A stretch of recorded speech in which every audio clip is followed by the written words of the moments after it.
So you had an opening bit, so I'll do the intro and we'll just go from there.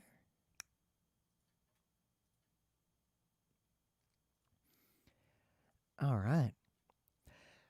It's Tuesday, February 1st, 2021. It didn't happen at any point in January. It happened in February. God damn it.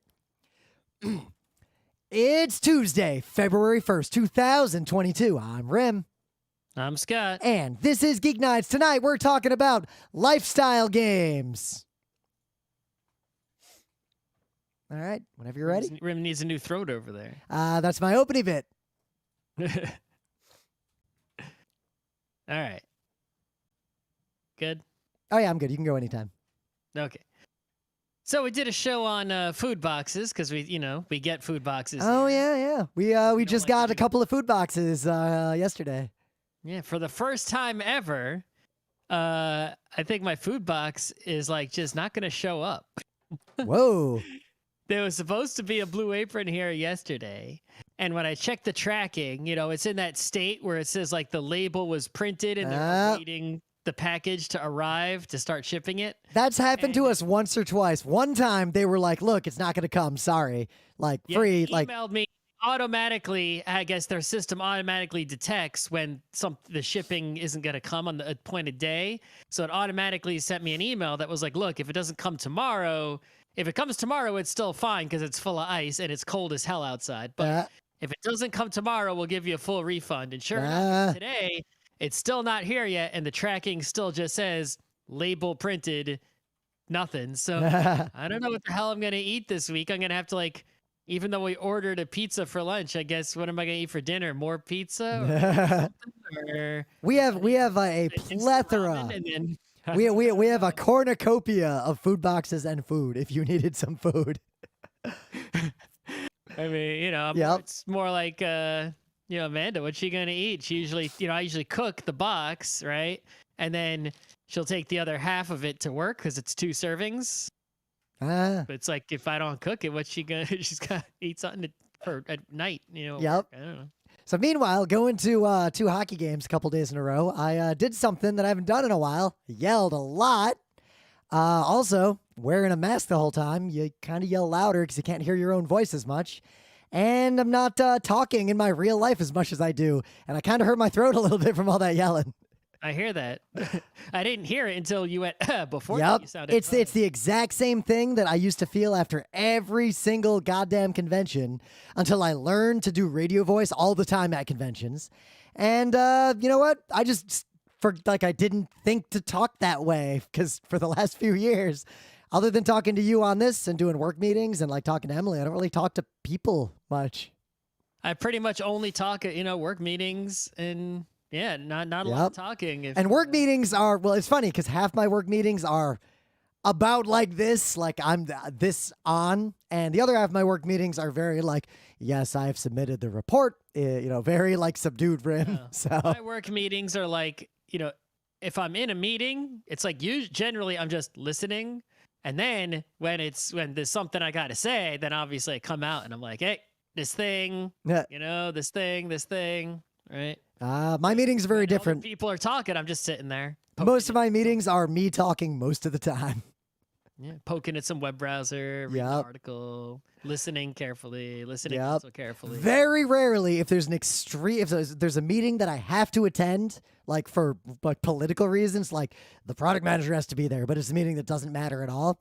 I've learned to be able to play Overwatch while looking on the camera and I actually am paying attention, but I don't need to pay that much attention. Nope.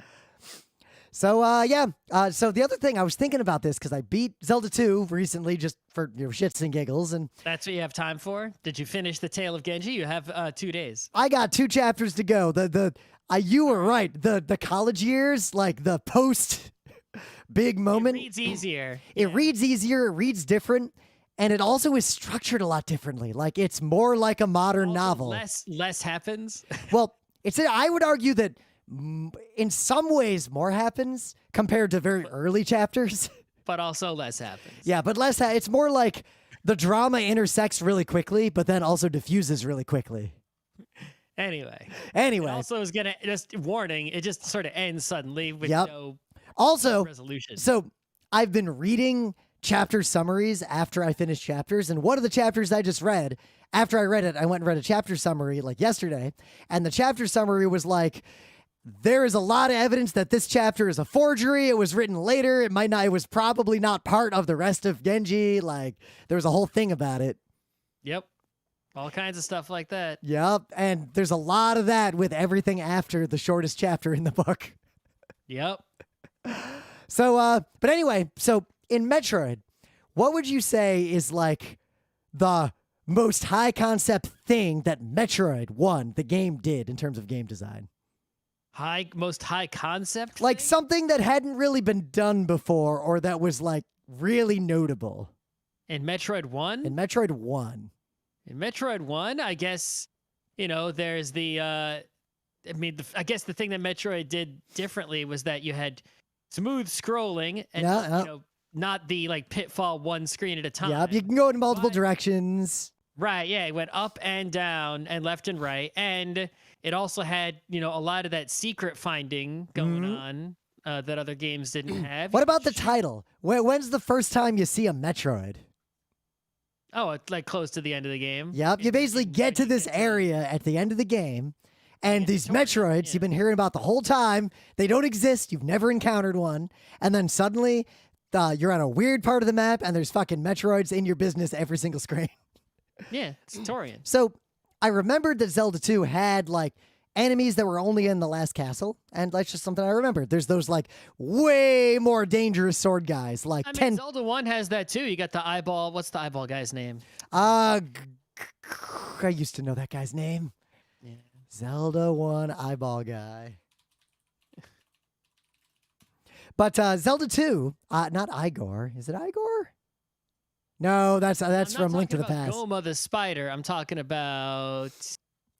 Just keep talking. So in Zelda 2, the game progresses because by that point, other Zeldas, other games, Petra, other games that come out. But Zelda 2 is doing the thing where you start to encounter a bunch of different classes of enemies as the game goes on. But in the very end of the game, it like just starts to max out at the blue guys. Like the blue versions of everything are the hardest damn things in the game. And then you get into the castle at the end. And not only are there none of those blue guys, but there are like 6 or 7 completely new, unique things you have never encountered before in the whole game. Different patterns you've never encountered. That final dungeon has like enemy concepts that you have never encountered up to this point. And it doesn't... Mario 1 has that too. A little bit. But Suddenly Zelda's... it's like suddenly, it's like, I guess that happens before like the 8th Koopa, but it's like suddenly Koopa's throwing hammers, right? It's like, oh shit, right? No, this is more like... There's a water world in the middle of World 8. Blue Knight was the hardest thing you have ever seen in Zelda 2 up to that point. And suddenly, there's no Blue Knights. There's this other knight that looks different who's jumping around and flying and has 1,000,000 hit points, and the statues are all different, and... I noticed that, and I see that. The giant slime who only appears in that dungeon. I mean, a lot of games did that. That's not unique to... Not that many games at that point in gaming had several completely unique monsters that only appeared in the final level. Well, how many games are there that even had, at that time, how many games were there that were like sequential games that had an ending and a story and different guys? Right? It's like... Not, there weren't that many games that could even meet that qualification by their structure. There's a decent number, but not that. Like Guerrilla War had that technically, sort of. Contra, I guess, had different guys. Yeah, but it was always different. It's more that Zelda really sort of leads you into, all right, you have hit the blue Wizrobes. Like, you've hit basically the most dangerous shit. And now we're going to do the final dungeon. You get in there, not one blue Wizrobe. There's a different kind of wizard. All right. That game holds up okay. It actually does. It was pretty easy to beat, and I enjoyed it. Zelda 2 isn't like terrible as a game overall, but it's just like compared to most other Zelda games are legendarily S tier. So it's sort of like a second half of Death Note situation where like even if that second half of Death Note considered on its own out of context is an okay normal manga. Nope. It feels like a shit manga because it's part of Death Note 1, which is like A tier, right? But also similarly, having played Zelda 2 again 2 recently. coming after Zelda 1 is like, okay, if you just put out Zelda 2 on its own, if it was not a Zelda game, if it was some other game, it would be like a B to C tier game, you know. I think a little higher than that, but I will admit, as a kid, I liked Zelda 2 a lot. But then when Zelda 3 weird person. but when Zelda 3 came out and I played Zelda 3, I immediately recognized that it was refreshing to play Zelda 3 compared to Zelda 2. Like I felt that. Of course. Zelda 3 is S tier. But yeah, Zelda 2, I think because it was attached to Zelda 1, right? It got a low. It gets a low. People think of it as like C to D tier. Well, people also lose the context of not legendary. Of Nintendo was very much at that time trying to make like radically different 2s. Like there's a lot of reasons they didn't release the real Mario 2. Well, that's only because you have a U.S. perspective where Mario 2 was different, whereas it wasn't really different. Right, the real Mario 2 was just like Mario 1 with poison mushrooms. Then it was harder. But Nintendo does and continues to have a history of not wanting to ever just take a game and make another game in the series that's just like that game they just did, right? It's like, especially Zelda, right? They're always making every Zelda game as like a different kind of game, mostly. They don't like to just keep, it's kind of interesting they're going to do Breath of the Wild 2 because I guess just so much money they can't not do it this time. Well, also, we'll see where and how it departs from Breath of the Wild 1, too. Like, we haven't seen the game yet. Sure. But, Nintendo always takes a game and tries to do something, they don't just do a sequel that's like, okay, more of that same thing you just had, only another one. They always spin every single time, even if it's a smaller spin. You think about like Mario Sunshine being a spin, right? Where it's like, okay, it's still a 3D Mario, but we'll give you this water thing going on. Mario Odyssey. Okay, it's a 3D Mario. Is it really a spin? Yeah, look at all the shit they did with the hat. They'll also take chances and be experimental sometimes. Like they'll alternate between being really experimental and being really safe, but they'll make some stinkers along the way if they try to experiment. Yeah, they just don't feel... they won't do what other game companies do, where it's like, okay, it's Call of Duty 10, the same as all the other Call of Duties. Yep. Another one. Oh, which is kind of relevant to the main bit we're going to talk about. So I guess we should get into the news first because there are two huge newses in gaming. First off, right after all the other acquisitions we were just talking about, Sony felt left out. Microsoft at Blizzard one. Yep. Which the FTC is going to have a look at, which they should. Yep. FTC better look at this one too. Sony was left out. And can the FTC look at a Japanese company like that? Depends on how much of a U.S. presence they have. Okay. Of either the acquirer or the acquiree. All right. Granted, this is not investment advice. I have no special knowledge. I am not a registered investment advisor. I suspect that the FTC will take zero action against anything related to gaming at any point in the next decade. I just cannot see that happening. But Sony... They haven't taken action yet. Yep. Sony is acquiring Bungie, completing the circle of life. So... Right. Everybody needs a lifestyle brand or a lifestyle game or a set of IP they can really hang their flag on. So if anyone doesn't know, Bungie got their start making games like Marathon, which was like the FPS that people with Macs played because they couldn't play, Doom as easily, right? But Marathon was actually pretty good. But then they struck it really big with Halo, obviously. Yep. And then Microsoft had them. But then at one point, Bungie split off from Microsoft, but they left Halo behind. So Microsoft kept the Halo and let the Bungie part go. Bungie went on to make Destiny, right, which is their current, I guess, game. Yep. And now Sony is bringing them in. And I feel like they've really bounced around a lot. Like Destiny used to be in like the BattleNet app, and now it's not. Now it's right. It's like and now Activision, that Blizzard Activision, is now went back to Microsoft. It's like all kinds of different directions going on here. And Destiny is one of there being like some drama involving like the last time I thought about this company, because I don't play their games, is I remember years ago reading some drama involving like there were some writers that were writing probably Destiny, I imagine.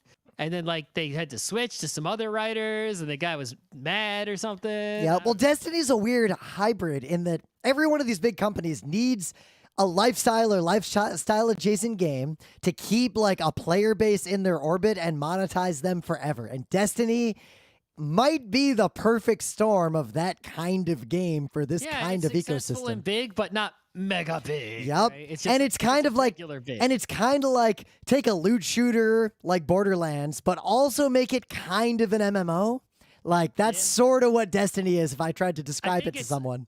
Yeah, I never played it, but I always got the feeling it was a bit Helldivers-y where there's like a plot, but you know, there's something like that. Yep. So it's the magic circle of you have all these attributes. You have a bunch of lore that a certain set of your players will care about, a bunch of PvE or cooperative type content, which a good chunk of your players will care about, a competitive aspect, so you can keep those people in your orbit, a way to sell hats, and leveling up in progression and stateful stuff to keep people there forever.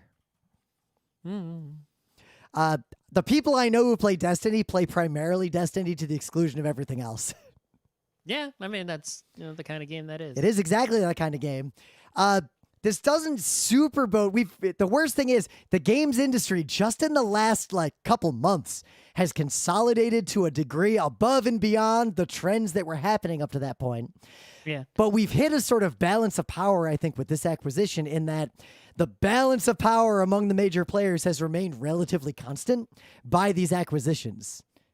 Yeah, I get that, the antitrust people generally feel like as long as you're not a monopoly of one, right? They'll let biopolies, or in this case, triopoly. They'll also let monopolies exist if there's no evidence that they're exploiting the market, which I think is a terrible loophole that should be removed. But as long as there's still separation between Microsoft, Sony, Nintendo, it's like regulators aren't going to understand that Nintendo's actually separate. Nintendo sort of has a monopoly. Yeah. Right? If you consider their market to not be the same market as, Microsoft, Sony, and these games don't directly compete with each other, but there's no way to explain that to a regulator. And the nuance there is that would not survive even the briefest interaction with the United States Congress, let alone the FTC. Yeah. And plus the language of the law was written for, train and oil companies, which bears no resemblance to the modern world. Yep. Because the real problem is more that there are companies that have so much power and dominance that they can control the narrative, conversation, and ecosystem around games. Even though they don't have a monopoly, gamers can choose among 3 large companies for their primary game. So it'll be interesting to see what comes of this because Destiny probably could be a lot bigger with the right marketing and the right investment. I don't know. They might just be hiring them it is an extremely talented team. They might just have them create some, because PlayStation, they need some exclusives to make you buy a PlayStation. They might just have them make some games. And, we already heard the news that they decided that at least the next number of Call of Duties are still going to be cross-platform, or at least, Sony said they were confident, and so at least the next few, right? But who's to say that whatever they make Bungie make next, or whatever they are making now, won't be PlayStation exclusive? So there's a one thing that's interesting here, because Microsoft is okay with games at least going to cross-platform on PC. Sony, has some PC stuff, right? Like that God of War thing just came out, right? But, for the most part, they only let that happen way after, and some games never, because that's the only reason to buy a PlayStation is if they have exclusive titles, right? So, whereas Microsoft is okay with stuff going on PC because at PC runs Windows. So they're okay with that. Several articles about this from like The Verge and other places, they do point out that Fortnite seems to be a big part of what drove this. And one thing that I just looked up and confirmed, if you look at the top 10 games played on PlayStation 5s, Fortnite is number 1. Yes. Fortnite far and away. iOS. Yep. Probably iOS, probably Switch, probably PC. Yep. Yeah. And Fortnite captures a really, really lucrative demographic. Fortnite is almost like sitting in between Roblox/Minecraft on one side and Destiny, Borderlands, Overwatch type games on the other side. Like Destiny. Absolutely. Destiny right sits in that middle sweet spot there. Exactly. So Fortnite is so powerful that Sony seems to want to court the right side of that ecosystem. Mhm. Yeah, but you can't. I guess Epic is the one they can't buy, right? Yep. Granted, if they somehow pulled, Nor is Valve. yep, Valve remains not a dark. Valve is just sort of invincible because of the structure of the company. Like, I don't know. yep, Valve is invincible for a bunch of reasons that you can probably intuit, and we've talked about on the show. There's another huge news, which is yet another big acquisition. Wordle, the game that took web browsers and the internet and Twitter by storm, has been bought by the New York Times for what appears to be a 7-figure deal. No, that's good for that guy. He made a web page with a clever, well-designed game. Yep. It's a static page. He served it up and then waited a long time. It got discovered and he made 7 figures. Yep. He said in a press release, quote, in the low 7 figures. Yeah. You made at least $1 million, right? Some millions. It's like, that's the nerd dream. That's my dream as well. Congrats. Yep. Congrats, dude. Yes, if any corporation wants to spend for the low 7 figures, you got a simple game. For the low 7 figures, we can offer you an entire goddamn podcast. That's right. But it's fascinating here because Wordle, well, there's a few things going on, but Wordle is trivially cloned because game mechanics are not copyrightable. You could make a game that was many clones. There was a big fiasco with clones on the App Store. Yep. Some of which are still there. Many of those were taken down only because they used language to appear. There's still some there, and they're highly ranked too. But the ones that got taken down were the ones that could be confused for the real Wordle. It was about trademark, not about game mechanics. Mm-hmm. Because game mechanics are just fundamentally not copyrightable at all. So we could make a game and call it unlicensed free word game, and it's just Wordle and free and not owned by the New York Times. Sure. So the other thing that a lot of you need to realize, we talk about this kind of often. It comes up on GeekNights at least every few months. The New York Times has a significant games division. Yep. So especially for puzzles, right? Yes. So which are games, nerds. Right. So they have the crossword puzzle is the biggest, right? They have all the best crossword makers in the world are working for them, right? And before any of you think, oh, we're like, how hard is that? Like we did a whole show on crossword puzzles. That is some of the hardest games. Crossword puzzles have to be handcrafted and authored, right? Yep. But the New York Times also has some machine-generated, some hand-authored puzzles. They've got their little spelling bee game, which is actually really fun, but I'm not going to pay money to play it. I just played it for like the free demo once in a while. They've got their Sudokus, I think, are machine-generated and not that great, but, whatever. They've got like their, the chess puzzle, right? It's like, what's the move to win here, whatever. I don't know if the Jumble still exists. Wasn't there, the Jumble, which always had the funny little, I don't know if they own that either, but I think that's syndicated, the Jumble, by someone else. But regardless, there is a New York Times official crossword app, which is a really good app, by the way. And if you install it on your phone or tablet, then you can do a mini crossword every day. But if you don't do it within 24 hours, it goes away and they give you a different mini crossword. So you get a tiny crossword every day that literally takes like a minute to do. And if you want to do anything else, you got to pay money. If you get a subscription, you can do everything. There are over 1 million people with that subscription. It is a big deal. So if you have 1 million subscribers, you don't need to work, right? You're good. So obviously, Wordle is like exactly the kind of game that fits into the New York Times ecosystem. So you might be asking yourself, why did the New York Times pay a low 7-figure sum for a game they could have just cloned with zero consequences? They are buying the eyeballs of people who are playing Wordle today. I am confident Wordle will remain free forever. There is no way they would put that behind the paywall. Maybe, but regardless, they definitely, are going to leverage the popularity of Wordle to try to boost their game subscribers in some way. Yep. Right? Wow, what that way is remains to be seen, but they're going to do it. Yeah, well, couple that with what we talked about before, where New York Times bought The Athletic, which we pay for. So maybe I'll end up with a New York Times subscription anyway.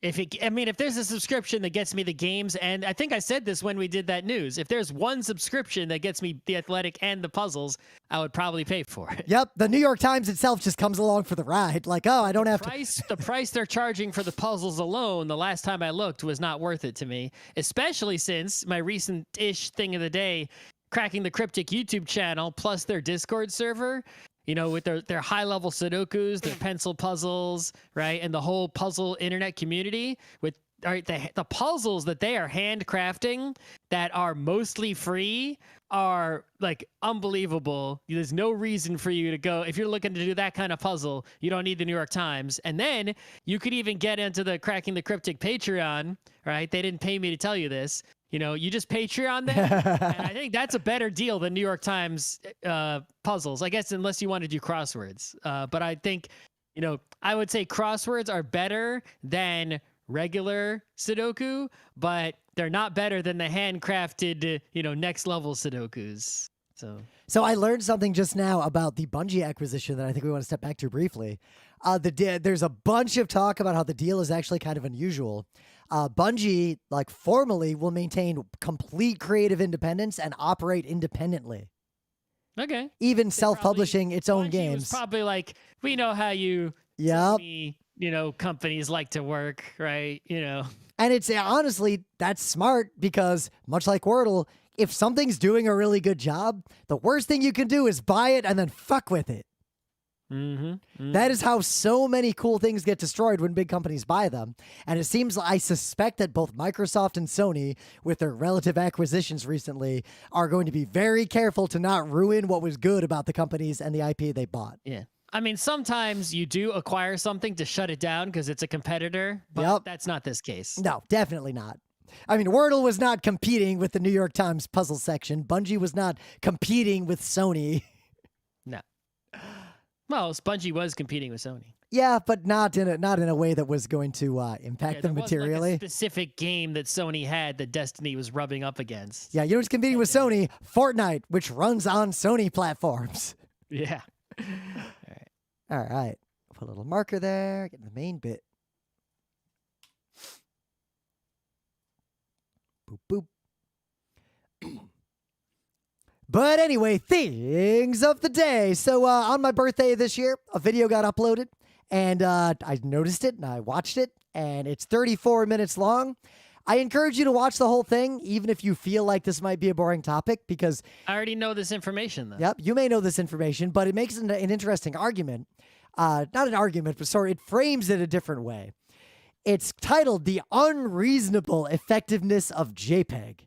And on one hand, it explains in very understandable but very technically correct detail how JPEG works, the compression algorithm for images, but it frames it pointing out the fact that the reason things like JPEG and MPEG and a lot of our modern algorithms for compression work is that it's really signal processing, that an image is basically just a signal.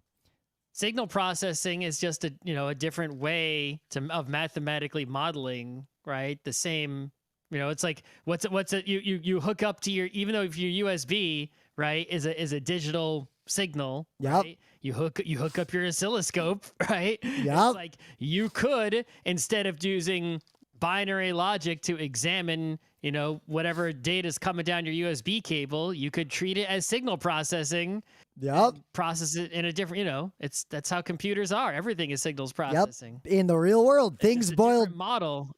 Yep, things boil down to basically you can make a big equation that will generate a signal that is analogous to the real thing you're trying to model, but much simpler and with much less space needed to convey this information.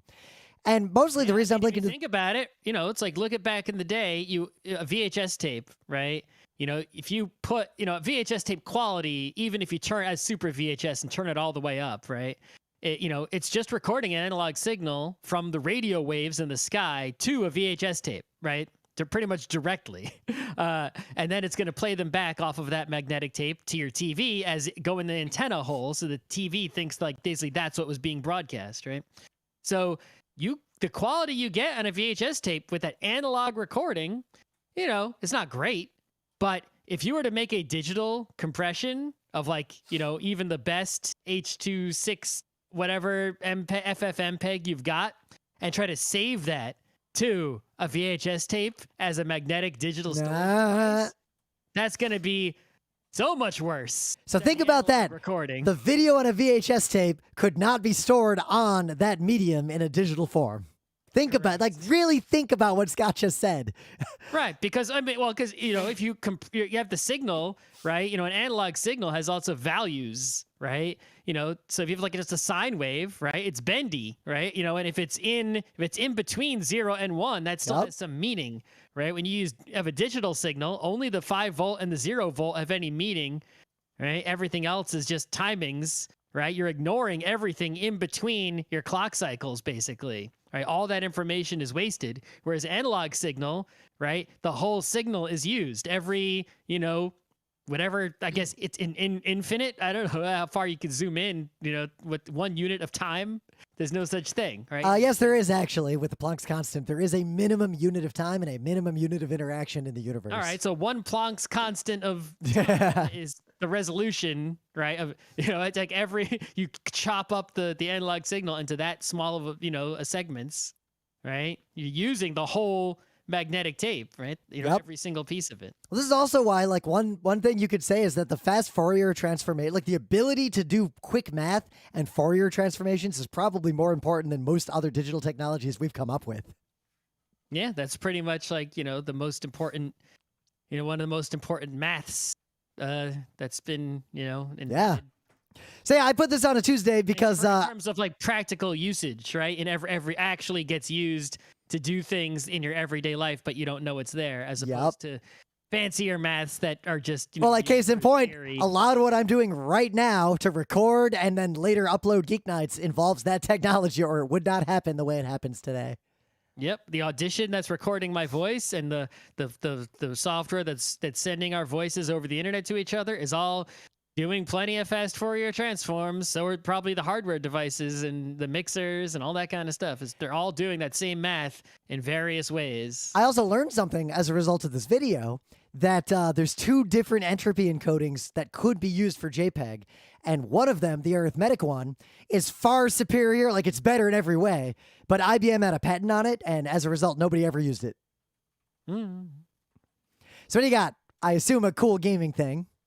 Yeah, so somebody out there decided to take the map, the overworld map of Zelda 1, a map that I have memorized in my brain down to almost the pixel level, at least in the first quest. And they recreated the entire map in Legos, including the enemies. It took them 25,000 Lego pieces. Yeah. It's enormous. And there's a YouTube video where basically they pan a camera over it so you can examine all of it in very closely and see their handiwork. It's not incredible, amazing, the result, because it's really not a high resolution thing that they replicated to begin but with. when you zoom out, the zoomed out view, it looks pretty great. Yeah, and also they I think just the effort involved, right? Could you imagine sitting there doing this? Especially some of the details they put in, they clearly made a base layer and then a water layer, and then you could see, because the lakes are inset, so all the land is on top of lakes, right? And then the trees are, so the verticalness of it clearly had a lot of work and thought and planning going into it. So I don't know where they're putting this. I certainly don't have room for it in my apartment, but good job. It was they immediately just took it down. They took it apart as soon as it was done. Well, after they made the YouTube video, yeah. I mean, I imagine it was very sort of soothing and fun as an activity to just work on this every day. Mm-hmm. So, in the meta moment, the Geek Nights Book Club book, which we should be doing our episode on it on Thursday in 2 days. Whoa. It's we've hit the end. Our first of maybe a few episodes. Yep. We'll do at least 2 episodes, I think. I think on Thursday, we're just going to react to the book as a book, because I have to read some more history and I wouldn't even say brush up on, but learn more about the Heian era. Yeah, see, I don't need. I'm gonna feel like if we're gonna talk about the meta of it, I'm not gonna like research the history more than what like I've already just happened to find out. Like when I went to the Mostly, I want to museum and stuff react to like that. what I learned Right. as a result of reading this book. Yeah, but there clearly are lots of meta things to discuss even without studying them. If you actually care about like there are people who like research this for a living. You can just go read what they wrote. There's no reason for me to either be wrong Yep. or read what they wrote and regurgitate it to you. But I guess we'll react to the book That's as a waste of time. we'll react to the book as a book for the first episode. Yeah. And then the other episode we'll important. talk about like the meta around it and like how like we interpreted and experienced it compared to other novels and like its place in history, etc. But I don't regret it. I feel like honestly, COVID is what made it take so long because I didn't read much of anything for like that first year in quarantine. It was a big conflagration of factors. Lots of factors.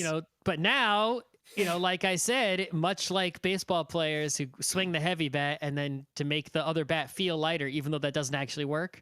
The next book club book that we are going to do, I'm 80% done with. Yep, and I imagine I didn't start reading it yet because I was 80% done with a book club, book club book. But yeah, I feel like it'll be a real fast read for a lot of reasons. That's how fast I can read when a book is written modernly, I guess is the word. A contemporary novel. I don't have to look at a footnote to remember who someone is. And even then, I forget again by like 2 pages later. Yep. So yeah, otherwise, no real cons coming up. I'm putting in some panels for PAX East, but the odds that we will go to PAX East to actually play games in PAX are basically near zero. Pretty low. The most likely... Not zero, but it's low. Yep, the most likely situation is either myself or me and Scott will go for like 1 day to do some panels and hang out, but that's the extent of it. There's no way I'm at PAX East for more than 1 day in April. So, yeah, we'll see how it goes. Otherwise, we really got nothing going except a bunch of side projects, working on some non-convention panels still that might just... Making a new GeekNights website. It's coming along, at a pace that is much better than it was previously. I'm getting held up a lot trying to make the RSS feeds real tedious. Yep. I'm also playing a lot of Fortnite lately. I probably would be if I didn't have to install the Epic Store.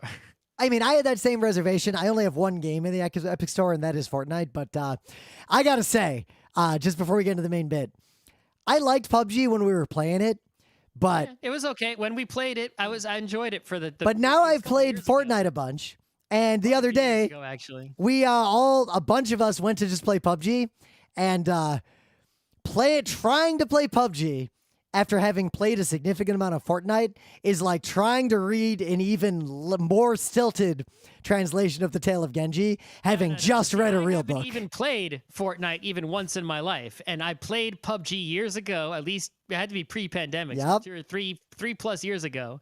And going back to PUBG now, it's like even not having played Fortnite even once. PUBG is just not great. It's got a lot of issues. Yeah, so having played... I can see why the player base really disintegrated. Having played Fortnite will amplify that by an order of magnitude because everything that is slow and tedious about PUBG is just erased from Fortnite. Like nothing at any point. You will never encounter something that's not worth interacting with in Fortnite. Anyway, so we'll get right into it. Lifestyle games like PUBG. Yeah, well, so what is a lifestyle game? So, most, people in their lives, when they interact with games, you imagine that it's like, oh, you have a game that you play over here, a game that you play over there, right? Maybe you even have a game that you play every single day. Like maybe you have a phone game that you have to check in on every morning or like something. Wordle, I play every morning before I do a work meeting. Yeah, something like that. Or like I play Tower Defense every morning. Or like in the evening before I go to bed, I often play one Slay the Spire. Like I just play one Slay the Spire and then I go to bed. Right. But that's not really a lifestyle game.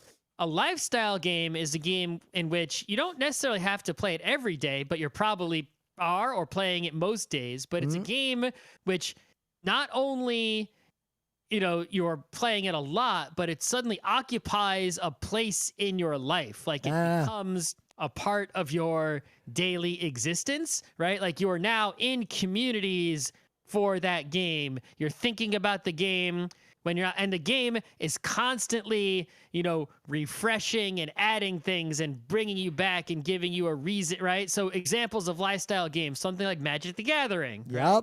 You're hanging out with people who play Magic. That's now, it's part of your social existence. Now that last bit is not necessarily true though. For example, CounterStrike 1.6, I would argue, is for a lot of people a lifestyle game. That game isn't updating.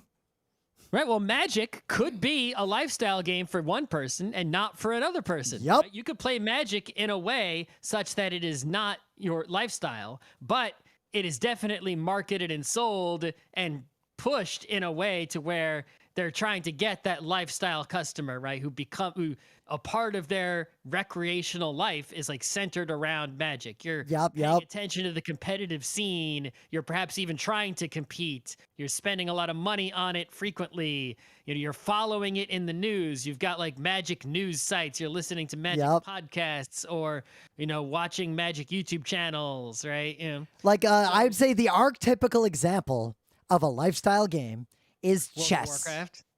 Chess is also chess. I played chess. Scott's played chess. We all know how to play chess. I'm not great at chess, but I'll play it awful. But like I would play a game of chess here and there. But I don't play the Duke.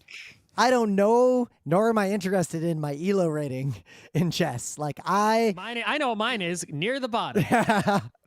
I'm not sure the absolute bottom, but way down there. There are definitely people I can beat in chess, but people who have played more than I can beat people who don't know how to play chess. Yep. Or and people who like have never studied anything about chess. I will beat them. If the last time we played a game of chess, I'm gonna lose. The last time we played a game of chess, you beat me, and that was at the Brick House Pizza Place in Beacon.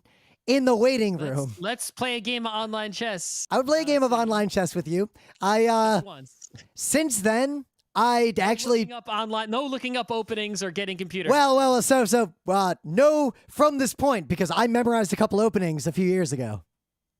Uh-oh. I've never I heard about names of openings, but I don't know any of them. Yeah, I actually when I play chess, if I ever play it, I always start with the Polish opening because I learned that one many years ago, and it's extremely effective against novices. All right. Well, you're not allowed to look up what the Polish opening is to confirm whether what you Nope. I'm going based on what I remember the Polish opening to be. Okay. Which roughly, I'm going to save it as a surprise now. Yeah, neither one of us can read anything about chess until we play this game. That's the rule. We should at least. You know what we should do? Total aside, we'll pick a day. Let's just live stream us playing that chess game. Okay, that could be fun. We could make that chess person. Tell us what chess app to use. Tell us the best way for the two of us to play a live streamed single game of chess. Yeah, bad chess, real bad. Chess so bad you're gonna be like. Yeah, any of you who know chess are gonna really be disappointed. I'm gonna play it the same way I play every other perfect information abstract game. Generally, the way I play chess, I'm real bad until there's so few pieces that I can actually predict how it's going to go, and then suddenly it's going to be make a move that costs me the least number of dudes and maybe kills Rim's dudes. Yeah, my goal is get in Scott's grill and hope that he makes a mistake. Like that's how I play chess. Upgrade a pawn, that would be sick. My main goal is never let the other person upgrade a pawn, no matter what. Well, it's not happening. So yeah. We do not play chess as a lifestyle game, but you know what games I have played as lifestyle games in the course of my life? Magic. When I played Magic, I played it as a lifestyle game. I was so deep into Magic. It was like, I was thinking about Magic for like 30% of my waking hours when I played Magic. CounterStrike, I tried to get legitimately good at CounterStrike. I played CounterStrike so much, in retrospect, it's embarrassing. Yeah, I mean, Magic, was it a lifestyle game? It was sort of borderline because I think it would have been if I had the greater ability to like go to more tournaments and get more community involvement. I was only playing it with kids I knew, but it was basically... Oh, I went to tournaments. I played in a lot of tournaments. Right. I went to one. I was talking about it. I was reading magazines. I was buying books. I was buying cards. Right? I was making decks and playing matches against myself to test those decks out.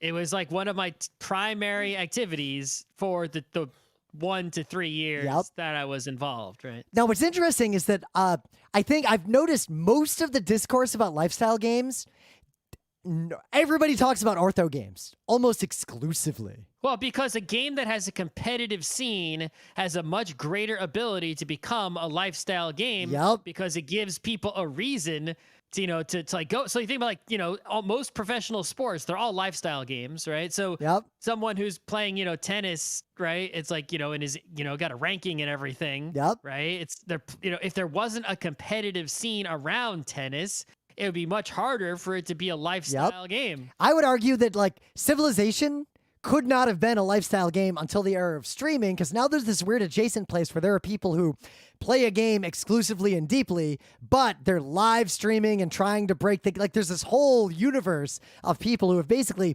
forced Civilization 6 to be a lifestyle game, despite not playing it competitively at any point. But that's kind of an edge case driven by streaming. I think we mostly want to focus on ortho games. But two, most tabletop games are incapable. RPGs are usually the Lizards in Dark Places is a lifestyle game for a lot of people. D&D is a lifestyle game. It was a lifestyle game for me for a long time. That's what I just said. But it's because of that human element. Meanwhile, on the other side, most tabletop board games could never be a lifestyle game because the space of competition solidifies into a perfect meta if you actually play them a lot.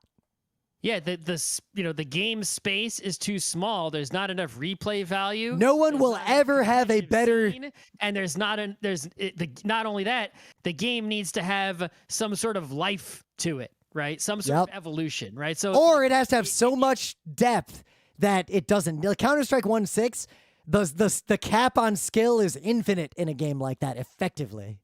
Right. That's why tennis doesn't really need to change because people get old and the skill cap is infinite. You can always run faster, hit the ball harder, hit the ball trickier, right? There's no limit. The human body is the only limit. But for something like, Carcassonne, it's like they could keep putting out more expansions. A lot of them aren't competitively viable. That really hurt them. Yeah.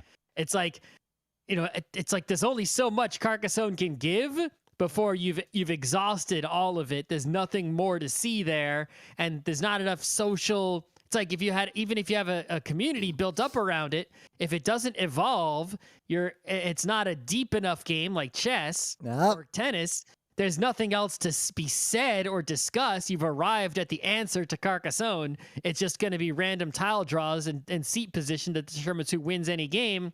And the game doesn't die. It just can't sustain at like somebody's, being someone's primary interest in their recreational life, that they're like so devoted to Carcassonne that it defines them as a human being. It just ends up being a fun game to play now and then, which is fine. It doesn't have to be a lifestyle game. Yeah. And when I think about it, like, I think there are a lot of different reasons why certain kinds of people gravitate to certain kinds of lifestyle games at different points in their lives. For me, the main reason, like the lifestyle games, just thinking about all the ones that achieve that for me, were either a role-playing game type thing, or they were a competitive game I was good enough at to experience flow state reliably when I play it. Like games that I am not good enough to get to ever experience flow state don't really do that for me. But like Overwatch, Counter-Strike, all the FPSs I'm pretty good at, I just feel like it's almost like soothing to the brain to play a game that I understand well. I don't need to learn anything new other than get better at this thing. And I'm playing like within a universe that I know. There's people that I know. There's spaces that I know. It's a fun social thing that's very easy to see why someone could take a game like Overwatch and make it the only game they play. Yeah, I mean, the last game for me that was a lifestyle game was Netrunner, which was lifestyle for several years. I started Netrunner because I saw it highly ranked on Board Game Geek, and I said, what's that? It's Cyberpunk. I guess I'll buy it and see what the deal is.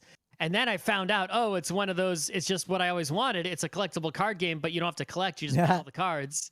And then I found a community. So once I had the community, it's like, well, now I'm like, hanging with these people, right? We're competing. Yeah. And it was really nice to be able to play a game against people who understood the rules, were trying to win.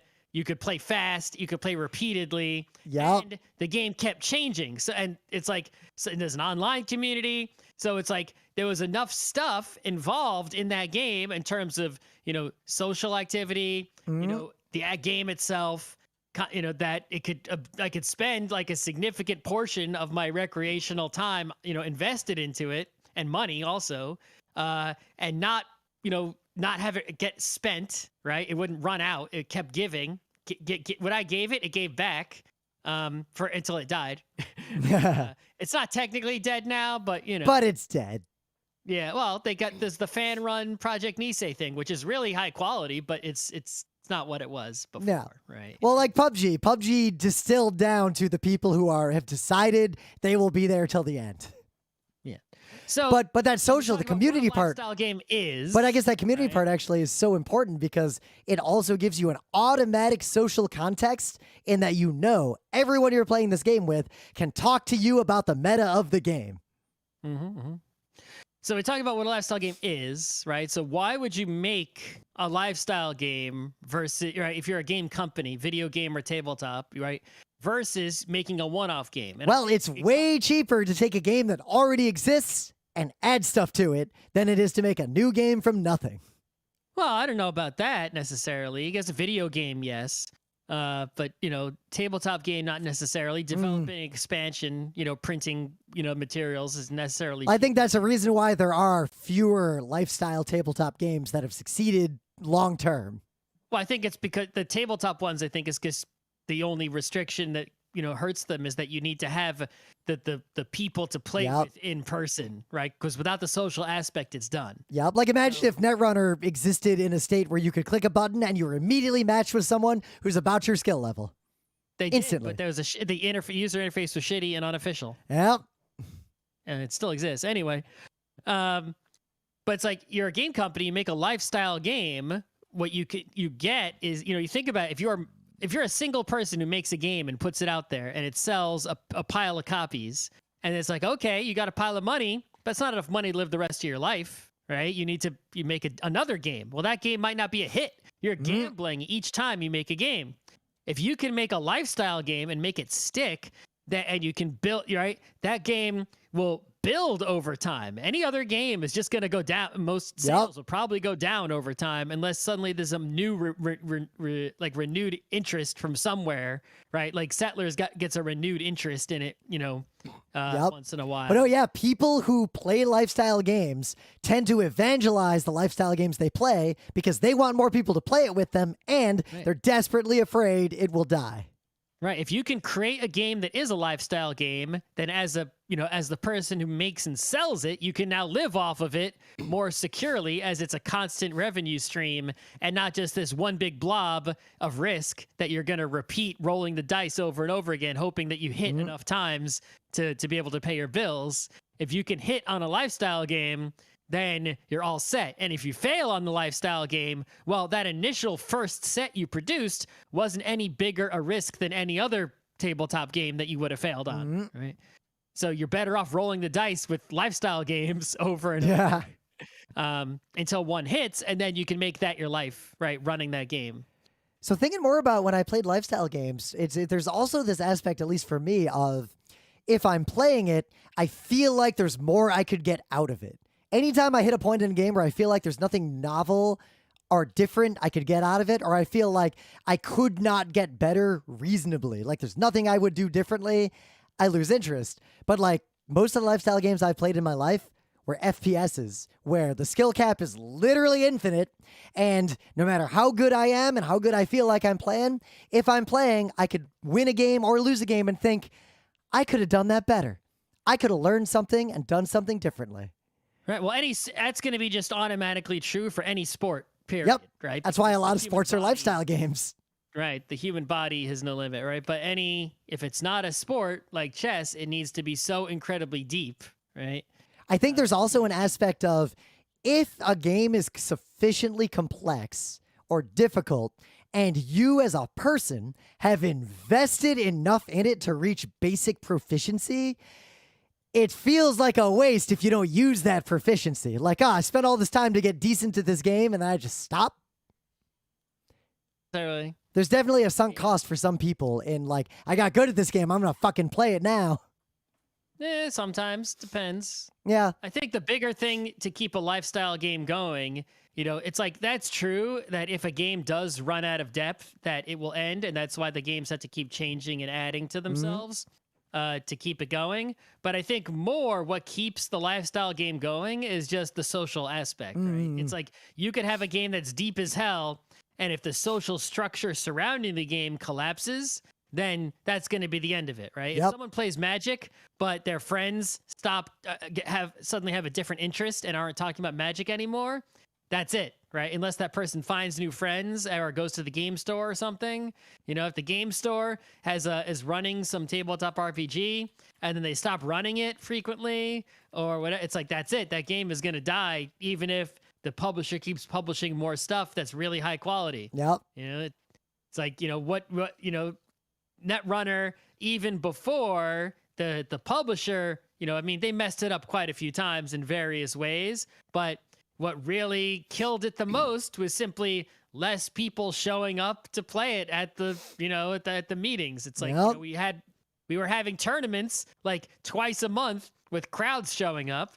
We'd have store championships, people filling up every seat, and then later on it's like you'd have a meetup and they'd be like, sometimes you'd show up and like no one else would show up and you'd go home. So maybe one person shows up, you play a couple of games and go home. Well, just like in a video game, you go to the matchmaking and 10 minutes go by and it hasn't found you a match. You're a little worried now.